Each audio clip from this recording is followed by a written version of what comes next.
दोस्तों, गाज़ा से फिर एक बार दिल दहला देने वाली खबरें आ रही हैं। आज गाज़ा सिटी के सबरा इलाके में एक ही परिवार पर मौत का पहाड़ टूट पड़ा जब इजरायली लड़ाकू विमानों ने वहां बने घरों पर अचानक से बम बरसाना शुरू कर दिए। धमाके इतने बड़े थे कि पूरा इलाका धुएं और मलबे में तब्दील हो गया। एक ही पल में खुशियों से भरा एक ही ख़ानदान हमेशा हमेशा के लिए खामोश हो गया। परिवार के कम से कम 25 लोग इस हमले में मारे गए हैं और उनके रिश्तेदारों का कहना है कि अभी भी 50 से ज़्यादा लोग मलबे में दबे हो सकते हैं।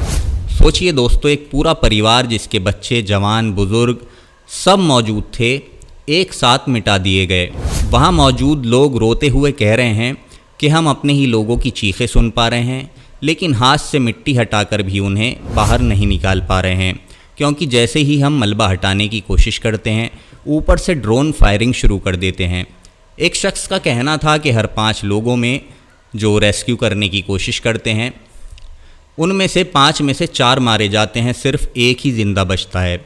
अब आप अंदाज़ा लगाइए, इंसानियत इस तरह शर्मसार हो रही है। ये कैसा युद्ध है जिसमें ना मासूम बच्चे, ना औरतें सुरक्षित हैं और ना ही बुज़ुर्ग, जिनका दुनिया से कोई लेना देना नहीं है। दोस्तों, एक माँ का वो दर्द जब सोशल मीडिया पर उसका वीडियो वायरल हुआ जिसमें वो चिल्ला चिल्ला कर कह रही है, मेरे सारे बच्चे चले गए, मेरे सारे बच्चे मारे गए।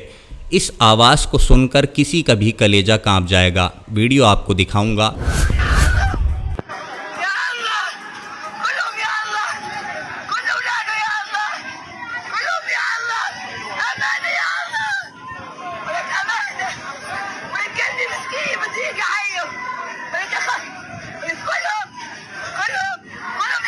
सबरा इलाके में मातम पसरा हुआ है। अल-शिफा हॉस्पिटल में लाशों के ढेर लगे हैं।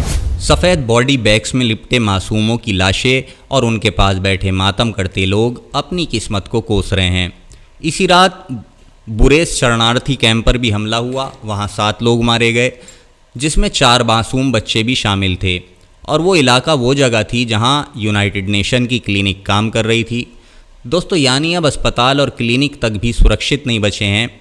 अब आप सोच सकते हैं, गाज़ा के स्वास्थ्य मंत्रालय ने बताया है कि अक्टूबर 2023 से अब तक 65,283 लोग मारे जा चुके हैं और 1,66,575 लोग घायल हो चुके हैं। ये आंकड़े दोस्तों किसी शहर की पूरी आबादी मिट जाने जैसे लगते हैं। और ये सिर्फ आंकड़े नहीं हैं, ये हर गिनती किसी का बेटा है, किसी की बेटी है, किसी का पिता है, किसी की माँ है। ये दर्द सोचकर ही रूह कांप जाती है। लगभग 440 लोग भूख और भूखमरी से भी मारे जा चुके हैं, ये भी आंकड़े हैं, जिनमें से 147 बच्चे शामिल हैं। यानी गाज़ा के लोग सिर्फ बमों से नहीं मारे जा रहे हैं, बल्कि भूख से भी मिटाए जा रहे हैं। खाने पीने का सामान ख़त्म हो चुका है, पानी तक मुहैया नहीं है। लोग सूखी रोटियों के टुकड़े और एक घूंट भर पानी के लिए तड़प रहे हैं, तरस रहे हैं। हालात इतने ख़राब हो चुके हैं कि अब लोग घरों से बाहर नहीं निकल पा रहे हैं। डर के साए में जी रहे हैं, क्योंकि हर गली में ड्रोन मंडरा रहे हैं, हर सड़क पर बम बिछा दिए गए हैं। ज़रा सोचिए, बच्चों की आंखों में खेल कूद की जगह अब डर और भूख की छवि बस गई है। इजरायली सेना का कहना है उधर कि सितंबर की शुरुआत से उन्होंने गाज़ा सिटी से 4.5 लाख से ज़्यादा लोगों को जबरन घरों से निकाल दिया है। तो दोस्तों, लाखों लोग अपने घर बार छोड़कर बेघर हो चुके हैं। कुछ तो ऐसे हैं, आपको हैरानी होगी, जो तीसरी चौथी बार अपने ही वतन में शरणार्थी बन चुके हैं। इजरायली आर्मी का दावा है कि उन्होंने गाज़ा सिटी और उत्तरी गाज़ा में 3 बड़ी डिवीज़न भेजी हैं और दक्षिणी में खान यूनुस में भी ज़मीनी हमले करे हैं। उनका कहना है कि पिछले 24 घंटों में ही उन्होंने कई आतंकवादियों को मार गिराया है। लेकिन सच ये है कि मरने वालों में ज़्यादातर औरतें हैं और बच्चे हैं, और पूरी दुनिया तमाशा देख रही है। एक बड़े नेता ने कहा है, बयान दिया है, उन्होंने कहा कि हिंसा अब बहुत ज़्यादा चरम पर पहुंच चुकी है। भविष्य में उन्होंने ऐसा होते नहीं देखा। दोस्तों, अब चर्च से लेकर नेता और इंसानी हक की हर संस्था यही कह रही है कि ये हमला और नहीं बर्दाश्त किया जा सकता। अब ये सवाल है कि क्या दुनिया की ये आवाज़ें किसी के कानों तक पहुंच भी रही हैं या सिर्फ बयानबाजी हो रही है। आज गाज़ा का हर इलाका मौत और तबाही की तस्वीर बन चुका है। कोई मोहल्ला ऐसा नहीं बचा जहां मातम ना हो। हर घर में या तो लाशें हैं या फिर ज़ख्मी लोग हैं। या फिर ऐसे लोग हैं जिनके अपनों का कोई पता नहीं लग पा रहा है, जो मलबे पर बैठकर अपने घरों को रो रहे हैं और जहां कभी हंसी गूंजती थी आज वहां सन्नाटा पसरा है, धुआं है। और दोस्तों यही है गाज़ा का असली चेहरा, असली सच्चाई, जहां हर घर पर मातम है और हर गली कूचे में चीखें गूंज रही हैं। लोग अब घर से बाहर निकलने में डर रहे हैं क्योंकि उन्हें पता है कि बाहर कदम रखते ही या तो ड्रोन गोली बरसा देगा या सड़क पर बिछे बम फट जाएंगे। और जो बचते हैं वो भूख से मारे जाते हैं।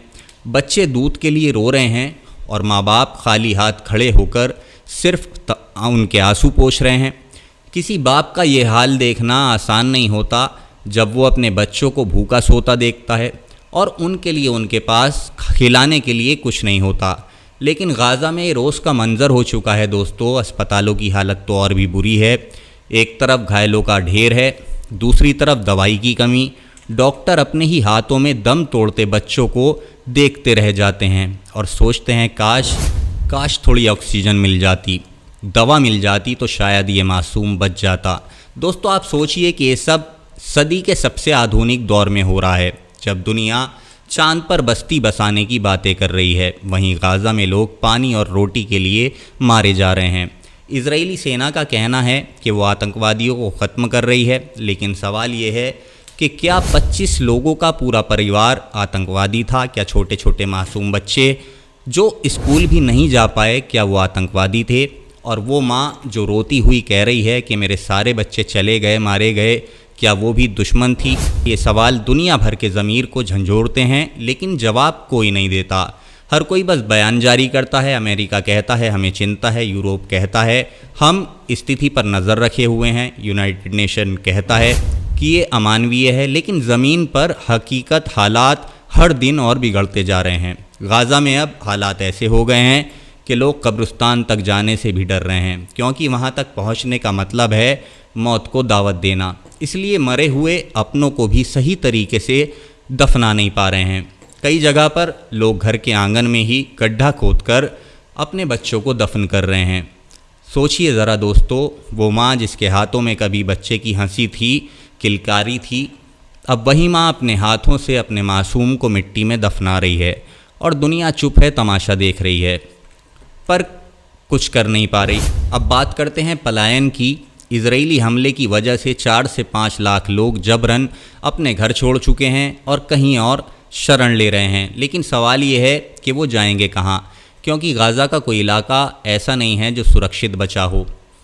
हर जगह गोलियां चल रही हैं, हर जगह धमाके हो रहे हैं, हर जगह मौतें हैं। जिन कैंपों में लोग जाकर शरण लेते हैं वहाँ भी बम गिराए जाते हैं और फिर वहीं खून, वहीं मातम।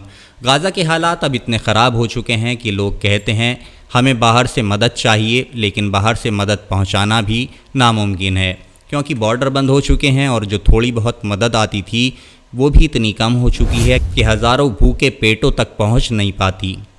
यहाँ तक कि मदद बांटने के दौरान भी कई बार गोलियाँ चलाई जाती हैं ताकि लोग एक दूसरे पर टूट पड़ें और हालात और ज़्यादा ख़राब हो जाएं। दोस्तों ये सब सुनकर आपका भी दिल दहल जाएगा, रूह काँप जाएगी, लेकिन गाज़ा में लोग इसे जी रहे हैं हर दिन, हर पल। और सबसे बड़ी बात यह है कि इस तबाही का कोई अंत नज़र नहीं आ रहा। ना तो युद्ध रुक रहा है, ना बमबारी थम रही है और ना ही भूख मिट पा रही है। हालात ये हो गए हैं कि गाज़ा अब इंसानों की बस्ती कम और एक बड़े कब्रिस्तान जैसा लगने लगा है। अब सवाल ये उठता है कि क्या दुनिया सिर्फ बयान देती रहेगी जो देती आई है, या कभी आगे बढ़कर इन मासूमों की जान बचाने के लिए कुछ करेगी भी। आज 25 लोगों का एक परिवार ख़त्म हुआ है, कल हो सकता है 50 लोगों का हो और परसों 100 लोगों का। लेकिन क्या तब भी दुनिया चुप बैठी रहेगी या सिर्फ आंकड़ों की रिपोर्ट बनाती रहेगी? ये वो सवाल हैं जो हर इंसान के दिल में उठ रहे हैं। और इसी के बीच पॉप लियो का बयान आता है जिसमें वो कहते हैं कि हिंसा और बदले से कभी भविष्य नहीं बन सकता। ये शब्द सही हैं, लेकिन सवाल ये है कि क्या इन शब्दों को सुनाकर बम बरसना रुक जाएंगे? क्या मासूमों की चीखें थम जाएंगी? शायद नहीं, क्योंकि जिस राजनीति का खेल यहाँ खेला जा रहा है उसमें इंसानों की जान की कोई कीमत नज़र नहीं आ रही। वहाँ सिर्फ ताकत और ज़मीन, इन्हीं सारी चीज़ों की लड़ाई चल रही है। इसी लड़ाई में सबसे बड़ा नुकसान हो रहा है मासूम बच्चों का, मासूम औरतों का और उन बाप का जो अपने बच्चों को खोकर सिर्फ रोने पर मजबूर हैं। तो दोस्तों, गाज़ा की ये कहानी सिर्फ एक कहानी नहीं है, ये इंसानियत का इम्तहान है और इस इम्तहान में आज पूरी दुनिया पूरी तरीके से फ़ेल होती नज़र आ रही है। क्योंकि अगर इतने बड़े कत्लेआम के बाद भी दुनिया चुप है तो फिर इंसानियत का मतलब ही नहीं बचता है। आपकी क्या राय है? कमेंट बॉक्स में आप अपनी राय ज़रूर लिखें। आज के लिए फ़िलहाल इतना ही। सबसे मुलाकात होती है एक नई अपडेट के साथ। चैनल को सब्सक्राइब ज़रूर कर लें, चैनल नया है, आपके सपोर्ट की ज़रूरत है। अपना ख्याल रखें। धन्यवाद। जय हिंद।